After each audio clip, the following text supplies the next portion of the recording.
This program is brought to you by the following non-paid sponsors: the League of Extraordinary Beings, the Society of Poor Knights of the Multiverse, Battle School, the deployed from Detroit School of Leadership and Madness, the Society of the Pale Horse, the Curiodrome, and of course, viewers like you.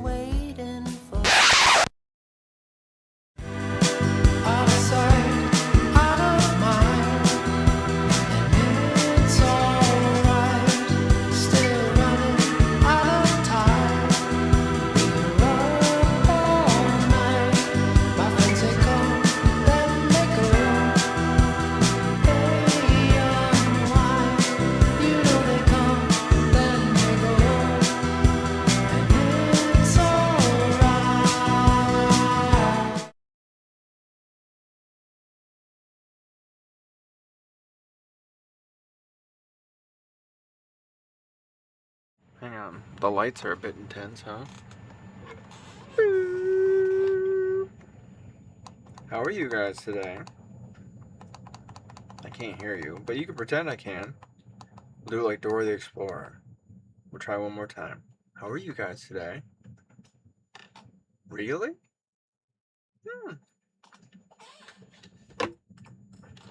Is that neutral enough so that you could say bad or good? I feel like, it's alright. It's been worse. Historically speaking. Alright. That's still... Is the white balance on? I don't know what the hell's going on here, gang. You don't watch for the technical capability of this show. That's for damn well sure. Oh, clearly. Well, I thought the sound wasn't even coming through for a sec. Actually. Okay. I'm up my own ass, gang. I called tonight's episode Country Music. Because I don't know if you noticed, last week I didn't do an episode. And this week, pretty sure my dog died. Not that one. You can. Odin, wave to the camera. I'm not gonna do puppy cam. Not tonight. Because the boy's haircut looks crazy. They're halfway through getting a haircut right now. Hang on, I'm seeing the kids were back here monkeying with my knobs on the board, not anything with me, but the levels look weird as hell for some reason. Does that make anyone feel better about themselves? Hello? Hello? I don't understand what's happening. Wah, wah, wah. Whatever.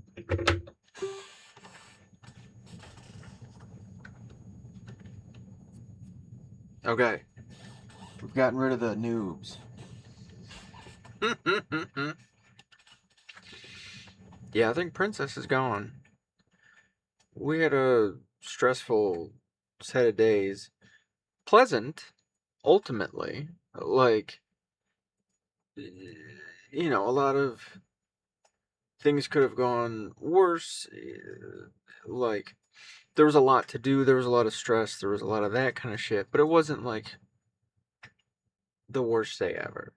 Until I realized Princess is just missing. This creature who's been sitting on my lap for 2 years and has not left me alone for a moment of my life in that 2 years. All of a sudden she's gone. And I haven't found her yet. She's not in the house. She's not outside the house. I worked in mortuary affairs, and so regrettably those skills haven't come in handy yet. Yeah. Hang on a sec. I want to check something. Pause.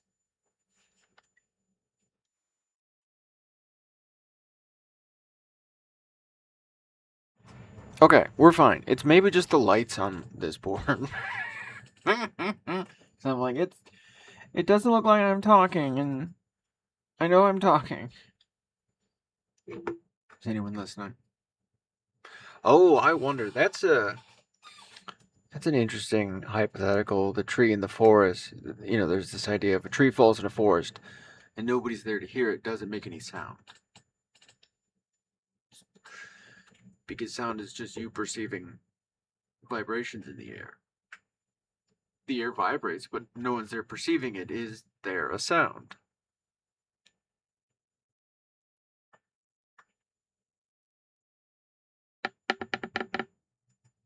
I wonder with like podcasts and things like that. Is the sound stored?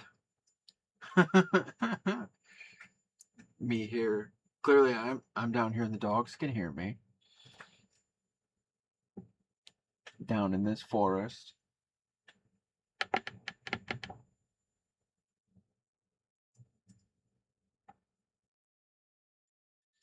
Yeah. So my little lady's gone. She was very old. She was the runt of her litter. She was a Pamapoo, which I didn't know was a thing until I got her. She was an old lady when I got her, not housebroken. She had pooped and peed in the house that day because she did every day. Um, that's okay. She was a mess when I got her. She had the most luxurious hair. That was some of the cutest feature about her. Like she had so many like different things were going on in her little head. She had a level of complete fear of the world, and then this level of like complete and utter comfort in the places she wasn't afraid. And so once she was comfortable with you, she'd even boss you around, and I always called her mama because she had a bunch of babies. She was like a stud. Whatever the version is that for a girl, but they used her for breeding. Um, so she was a little tiny mama, and she I hated it, but it was a thing she'd do. I'd be in bed, and then she'd just decide I needed a bath, and so she'd start licking my head, and I'm like, "Kid, stop it, kid, knock it off." And it wasn't just like an attention thing. It was like she's like, "Listen, I'm doing a thing," and she would put her teeny tiny, because she was so little, like, uh, she couldn't even get both her paws on either side of my head. She'd get them on, like, so I'd feel her, and then she'd, like, rotate my head to get to it. But she's like, okay, now we can do over here. I'm like, will you stop it, damn it? She's like, I'm not done. She was my tiny mama. She was fun. I hope she's just, I don't know. I don't understand how she could have got out. None, because if she was outside, she'd be wigging out. Anytime she gets caught outside, she makes it well known. Part of me just hopes she's on a neighbor's lap, and she's too cute for them to let outside, and that's why I haven't seen her yet. Like, that could be true, but she's an old lady too. And I know every 5 minutes I told her I loved her, so she was okay. Beautiful, beautiful lady.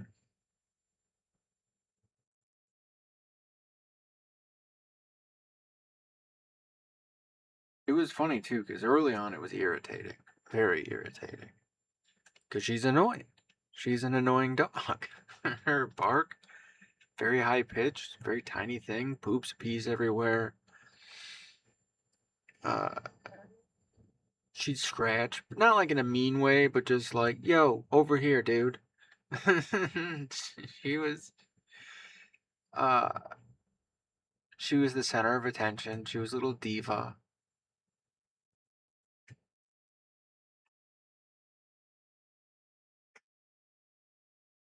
Yeah, yeah. She earned her name. First time I saw her, it was crazy. Because the boys are small. But I've seen dogs that size. Princess had the most luxurious, wispy, silvery fur, like 2-3 inches long, just all over her body, just whoosh, and it would just whoosh, catch the wind, and she would haul ass and yap, and but she was the size of like a squirrel that you trained to box. She was so little. It was so weird. Oh, yeah. And she she liked when I played my music, and she would sing along with me when I was.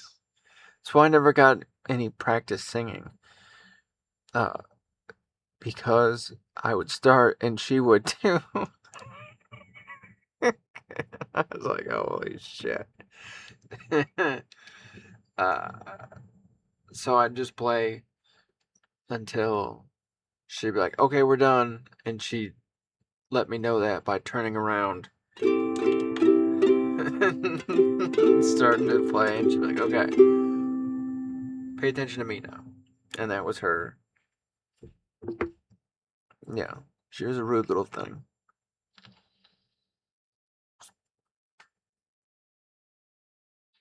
I don't know if the boys know she's gone or not. They didn't tell me she was gone. And they haven't found her, thank God. Nobody's dragged her out like a fucking bush. That would be horrendous. Especially, oh, I feel bad too. One of the kids, he's like, I'm sorry I made Princess run away. I'm like, no, baby. Because he was chasing her and she was running. But that poor boy's connecting dots. I have to, next time I talk to him, straighten that out with him. I know. Plus, we had a guest with us who wasn't super great about cleaning up after themselves, like when they were eating. And uh, for sure, Princess was getting into food she wasn't supposed to before then. Like, part of my brain thinks, like, one, she's super old. Two, she was running around. It was hot as balls. We had that, like, forest fire air. Uh, and then she's been pounding chips. Like, she's got just the salt and all that. And yeah, poor dear might have just pickled herself on the American diet and then found a spot in the shade.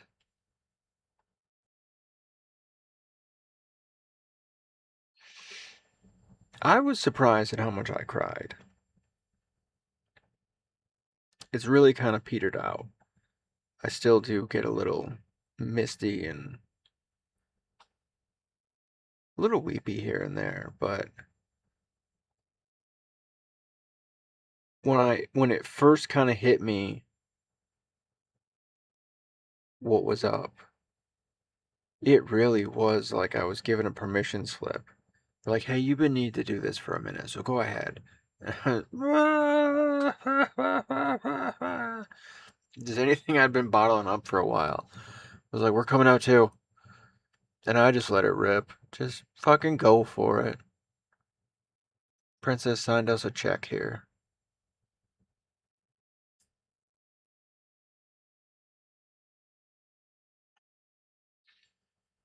My poor lady.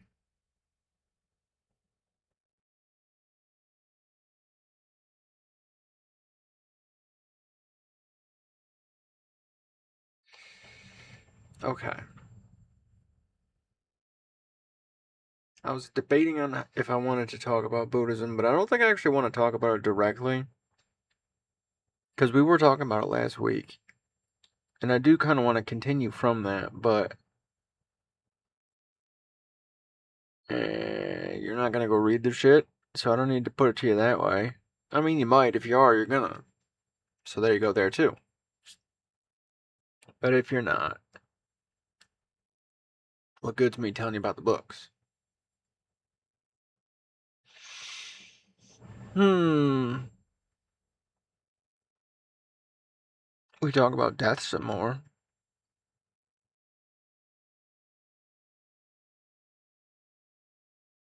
What do kids think of, like... I know when I was young, the world was still really stupid.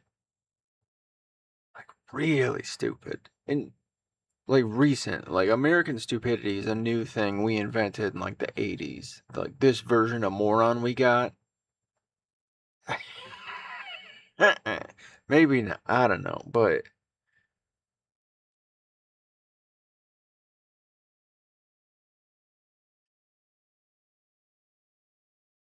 what was I talking about? Death. Oh, yeah. That's why. Yeah. Well, when I was growing up, I came out of uh, basically like first generation atheist. Nah, I don't think my mom went to church though either.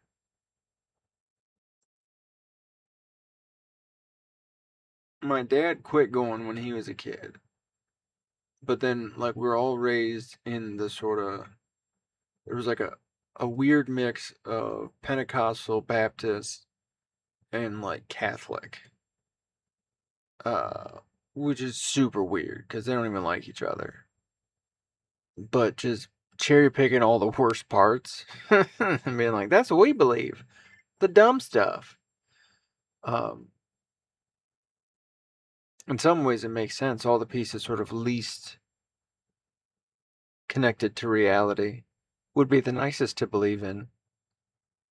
Wouldn't it be fucking great if there was some city up in the clouds and this silver city and up yonder into victory and all that and all that? No. I wonder what the kids think about that. Heaven and hell. I remember being told about it. Like when I was about 5 or 6, like, listen, you're gonna die. And I was like, holy shit. I'm like, yep. I was like, when? And they're like, we don't know. I was like, and that is basically how it was put to me before kindergarten. And then I wigged out a little. Became a weird kid. Because I think a lot of my family was pretty obsessed with death. But again, because they were given such dumb fuck answers about it. Like there was this fixation on it. Because I don't think we understand this about ourselves, but like the answers we seek all the time, like these traumas we recreate, the like, what the fuck? You're meant to figure it out. That's what you are doing this shit for. Like it's part of it. And so there were these emptinesses that were being filled with just horse shit. And just stuff you might have heard on a commercial and legit shit from Looney Tunes cartoons. Thing is, you're like, now you're an adult and you told me that on purpose, hoping I would become a smarter person and more productive member of society. And they're like, yeah. I don't know if it was the lead in the water or we can come up with excuses, but that's the situation.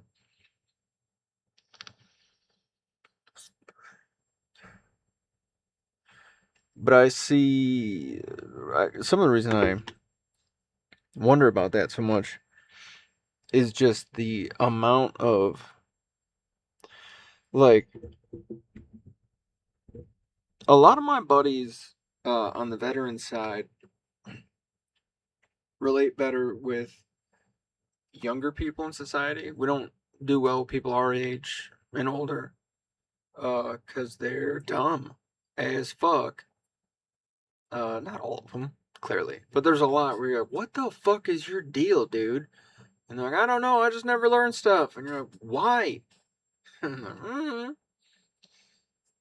like, arrogant, cocky, thinking they're not going to get hit. Meanwhile, these kids have all been through active shooter drills, have seen friends killed. Some of them have worse combat records than us. They get it. And so they know they're going to die very young.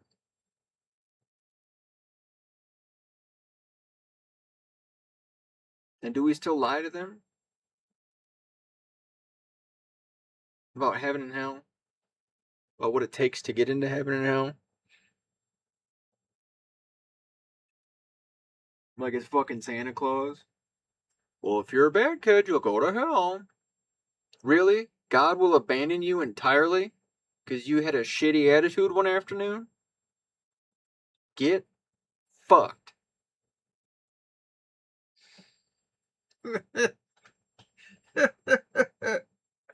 I'm going to heaven because I said so. Because I took a dunk in the dunk tank. Because I shut my mouth when I was being molested.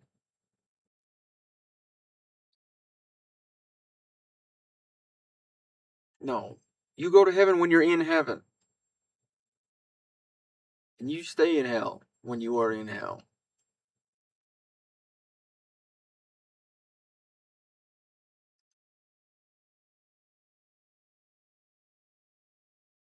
I don't know how to explain that any clearer. There's no going. You don't go to heaven. You don't go to hell. Princess didn't go to heaven or hell. If anywhere, she went to Val fucking Halla to lick the floor and sit on someone's lap who looks like me. But there's no going. You're here. This is eternity. The thing that exploded outside of the Big Bang is all the time we're gonna get.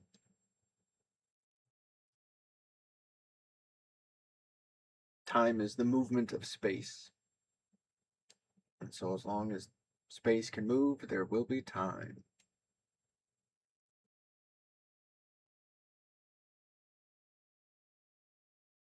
Kinda. Ish. I'm not a physicist, I'm not a monk.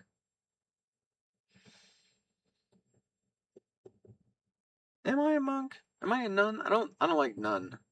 I don't like monk either. The show was okay. Bhikkhu. I could just be Bhikkhu. There we go. Although Bhikkhu's not necessarily gender free, but I don't know. Doesn't have a whole lot of strong thoughts in English for a lot of people. It sounds a little bit like bitch. No. That's what I call myself. Bhikkhu Batch.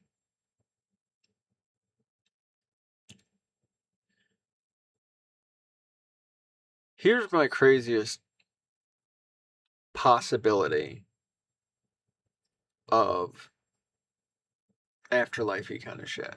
I have been thinking about this. Because I'd been presented the previous idea that you're born and then you go to heaven. Like, and there's still not a whole lot of in that idea, the like you're born and then there's not a whole lot of discussion on the generative process of that. Like, so there's always in the future going to be this like deluge of souls.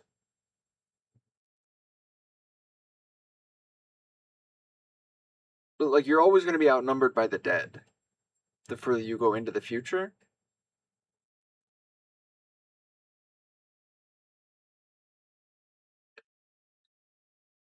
So is it the idea of turning a chunk of things into an like is it a transformative process of some oh that could be a hypothesis.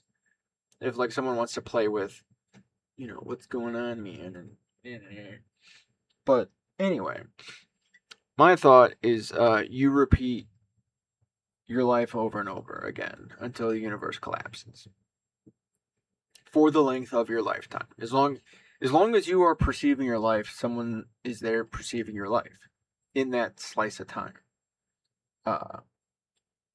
And so I think when you die, you just go back to when you're born for the most part, or like when you start to perceive, or I don't know. If there's any sort of process beyond just like I said, I worked in mortuary affairs. Not a lot of movement there, kids.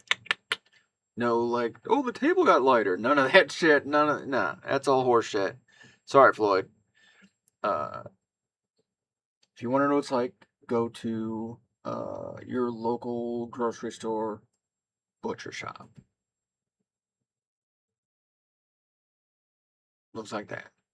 Smells like that. If you're lucky.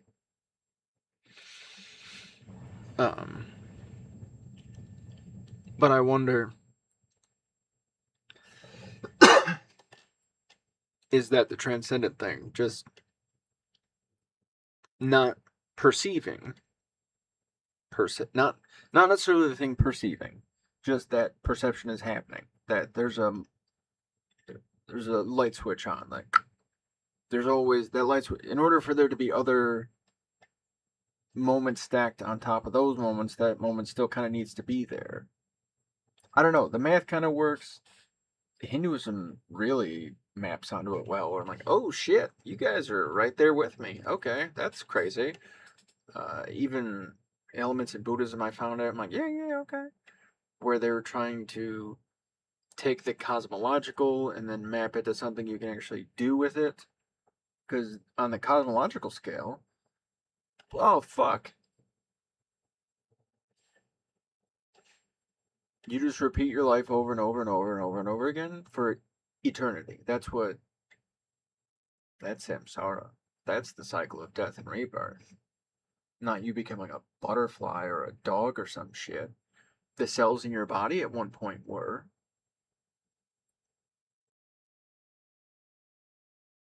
But the ghost in the shell has always been here, ghosting and shelling.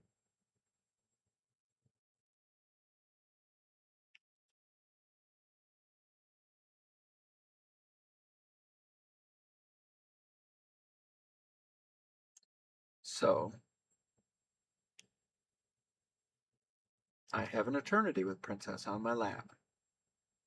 2 years at a time.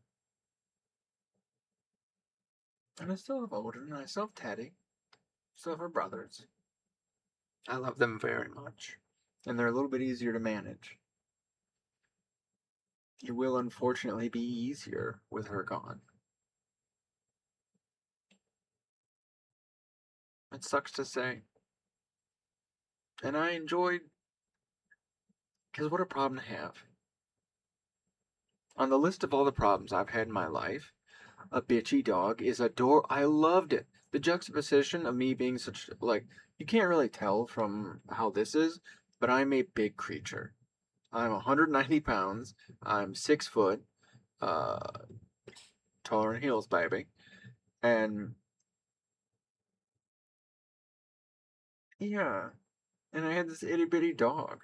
And it was so fucking cute. She's my little lady. And she didn't mind that I was big. I think that's why I loved her so much. Because that did not stop her. We were buddies right away. And some people could be intimidated by a big creature. She didn't give a fuck.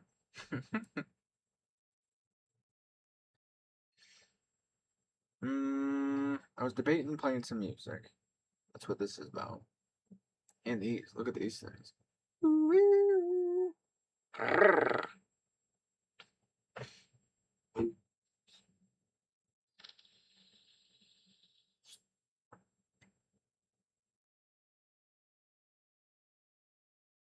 Yeah. Maybe we are trapped here forever.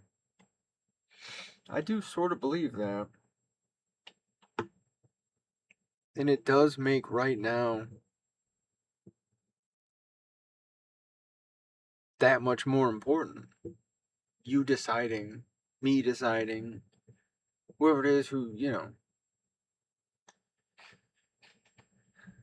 but make the choice now. Start it now. Because, yes, you will live in eternity repeating those mistakes, to include not doing the things you want, not leading the life you deserve, not having peace, not having hope and joy and love. If you do it now, it is also part of eternity. It is also part of forever. My past is my past. It is cemented. And I think about the things I'll have to repeat again.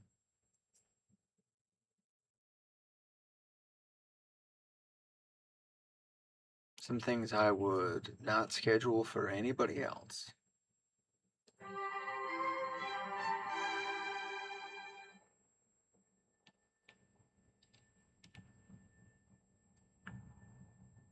But I gotta.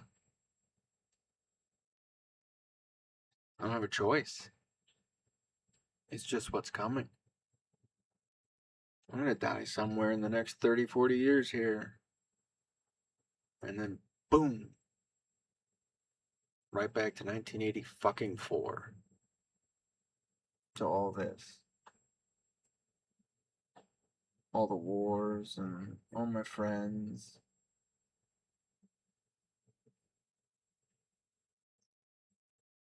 All the way up to a couple years ago.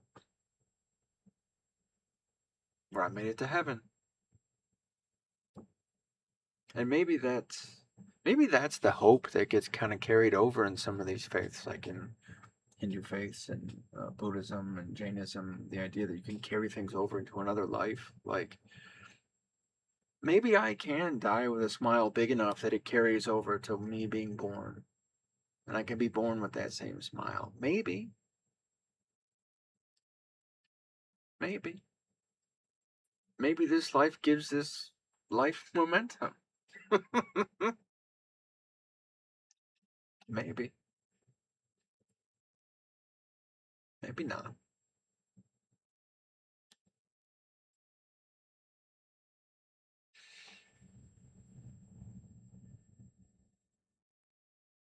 But for a little while we had heaven. And I still do. For a little while heaven included princes. And it will again. In the collapsing of the stars. Yeah. First time I read Stephen Hawking, here, I told you guys I have a reading disability. First time I read it, I have an illustrated version. So there you go, that exists. And then later, I got the other one on audiobook. But going through his shit, I've always had this sort of intuitive feeling like, oh God, we've always been here. And that it is a trap and not a trap. It is. You can only recognize it after the fact. It is not until you're trapped that you realize you're trapped, and not until you've sprung the trap do you discover the trap. And that's the. We're all born, we're all having a great time. And then something springs the trap.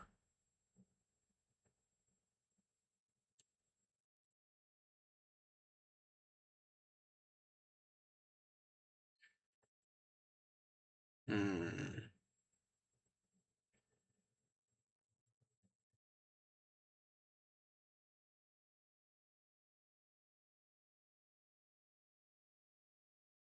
I've had a few forms of heaven then, too. I have been lucky.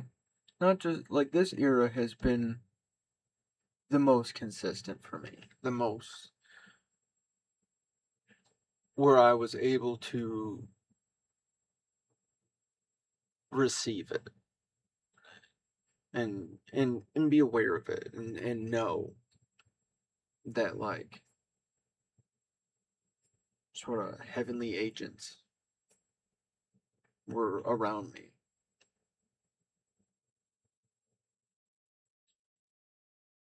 There were moments where I was being saved as a kid. And in my young adulthood, there were definitely moments of refuge.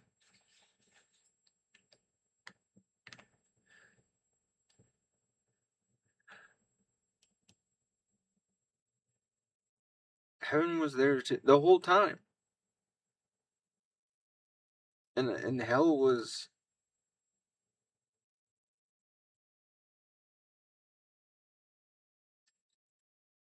my failure to see it.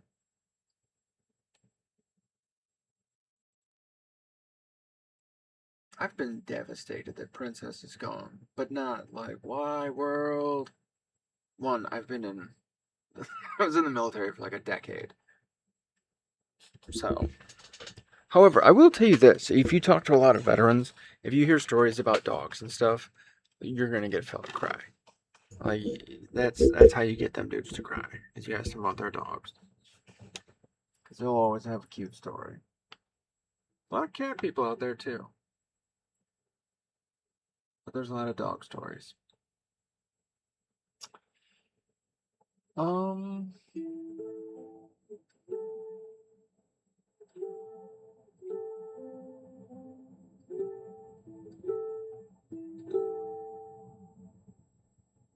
our angel band. Tell me if y'all can hear this. My little boy Owen's yelling at me.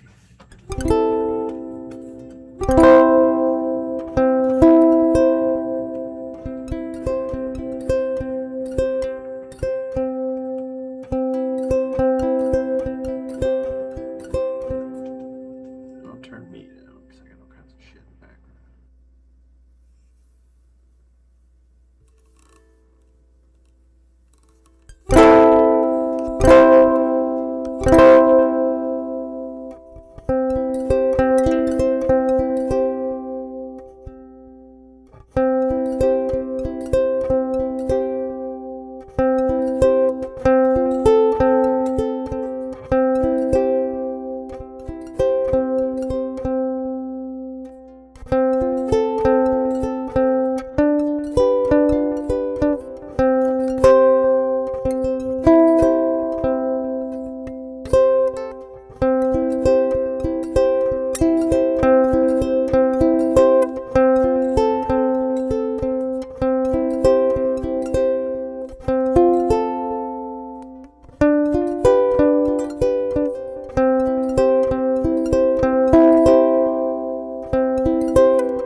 Angel band. Let's see. I want to try this one. This one's for Princess. If I do it right. If it's not, it's for me.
You get it. I don't want to jinx it and try and play more. That's like halfway through. Nothing compares to you by Princess Sinead O'Connor.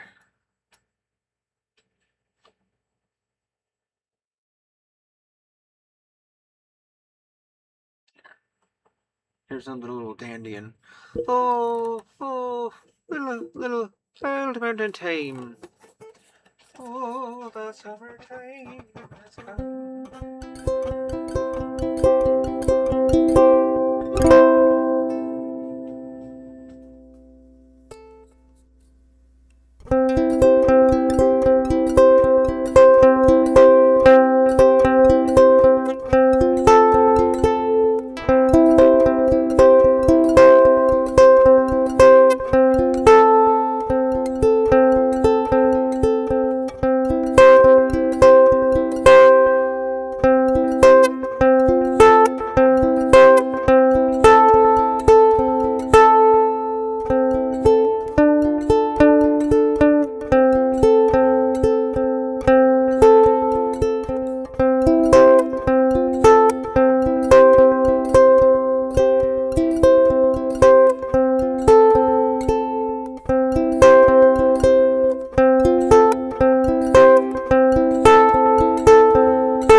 Sorry, I took Adam.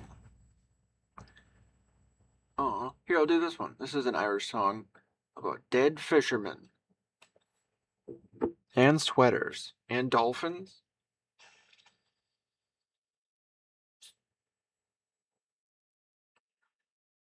I think Greenland, too. It's got a whole bunch of shit. You'll love it. Fiddler's Green.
The lyrics to that one are kind of sad. They're good, but...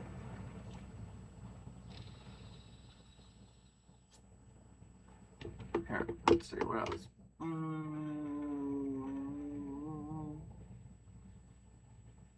Here we go. Name that tune.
I lost my place. I'm not a professional. You didn't pay for this, alright? Anyway, it just repeats that for like 4 more times. Hung My Head by Johnny Cash. Song about accidentally shooting somebody.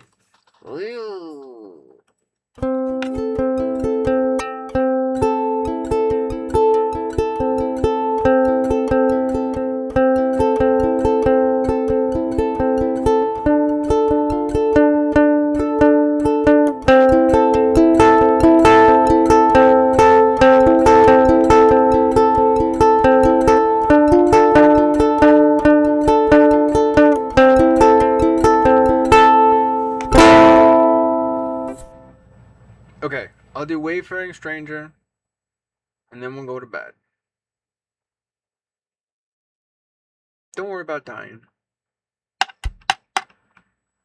I think you'll live forever, whether or not you like it. Until then, I'm just a poor wayfaring stranger. And I love you. And there's nothing you can do about that.